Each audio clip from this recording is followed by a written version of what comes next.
हरे कृष्णा। क्या आपने कभी अंधेरे से बात की है?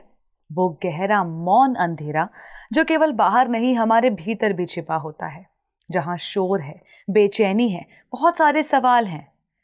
कभी कभी यही अंधेरा हमारे जीवन के सबसे महत्वपूर्ण उत्तर छुपाए बैठा होता है।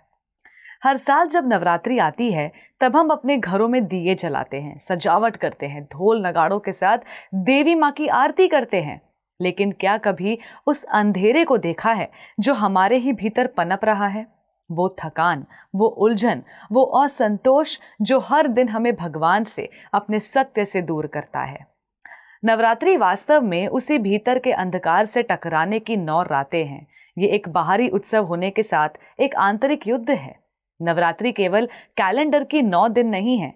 शास्त्रों में बताया गया है कि इस 9 रातों में मां दुर्गा ने महिषासुर जैसे घमंडी, निर्दयी राक्षस का वध किया। लेकिन सोचिए, क्या महिषासुर कोई पुरानी कथा का मात्र एक पात्र है? बिल्कुल नहीं। महिषासुर आज भी जीवित है और हम अपने भीतर के लोभ, अहंकार, क्रोध और ईर्ष्या से उसे पोषित करते हैं। जब हम जानकर भी सत्य से मुंह मोड़ते हैं, अपने हित के लिए किसी और का हक छीनते हैं, या फिर तब जब हम स्त्री को देवी कहकर उससे बदसलूकी करते हैं। नवरात्रि का एक एक दिन मां दुर्गा के स्वरूप को समर्पित है। मां शैलपुत्री हमें सिखाती हैं संघर्ष से घबराना नहीं। मां ब्रह्मचारिणी कहती है तपस्या ही चरित्र की नींव है। मां चंद्र घंटा कहती है जब सत्य के लिए खड़ी हो तो भय को छोड़ दो। मां कुष्मांडा बताती है कि हर सृष्टि की शुरुआत एक प्रयास से हो सकती है। मां स्कंद माता मातृत्व की शक्ति को पहचानने का प्रतीक है। मां कात्यायनी अन्याय के विरुद्ध खड़ी शक्ति है। मां कालरात्रि कहती है कभी कभी अंधकार को निगलने के लिए अंधकार बनना पड़ता है। मां महागौरी पवित्रता और क्षमा का रूप है। और मां सिद्धिदात्री बताती हैं जो भीतर साध ले उसे बाहर कुछ भी पाना बाकी नहीं। लेकिन आज इन शक्तियों की आराधना और उनके अर्थ को हम भूल चुके हैं।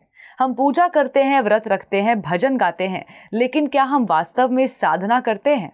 आज की नवरात्रि सजावट में, सेल्फीज में, रील्स में, डिजाइनर डांडिया नाइट्स में सिमट गई हैं। अब ये पर्व हमारे समाज में सिर्फ एक रंगीन उत्सव बनकर रह गया है। गरबा की रातें, चमकते कपड़े, तेज संगीत। देवी माँ के आगे दिया जलता है, लेकिन मन में सांसारिक इच्छाओं की आग बुझने का नाम ही नहीं लेती। इस पर्व की सबसे अनदेखी लेकिन सबसे गूंजती हुई पुकार है नारी शक्ति। माँ दुर्गा केवल एक देवी नहीं है, वे हर उस स्त्री का प्रतीक है जो रोज समाज की विषमताओं से लड़ रही है। नवरात्रि में हम देवी के 9 रूपों की आराधना तो करते हैं, लेकिन क्या हम अपने घर, समाज और विचारों में नारी को सम्मान देते हैं? क्या हम उसकी स्वतंत्रता को देवी की तरफ पूजते हैं, या फिर उसे सीमाओं में, संकोचों और संदेहों की जंजीरों में बांध देते हैं? मां दुर्गा का अस्त्र केवल दानवों के लिए नहीं था। ये वो अस्त्र है जो आज भी जरूरी है। हर उस चुप्पी के खिलाफ जो अन्याय सहती है, हर उस सोच के खिलाफ जो नारी को कमजोर मानती है। अब सवाल ये है कि हम इस परिस्थिति को कैसे सुधारें? शुरुआत हमें खुद से करनी होगी। हर दिन, हर रात देवी माँ के किसी एक रूप को अपने भीतर जीने की कोशिश करें। संयम से शुरुआत करें। आदतों में अनुशासन लाएं। किसी एक वासना को त्याग कर, किसी एक बुरी आदत को छोड़कर।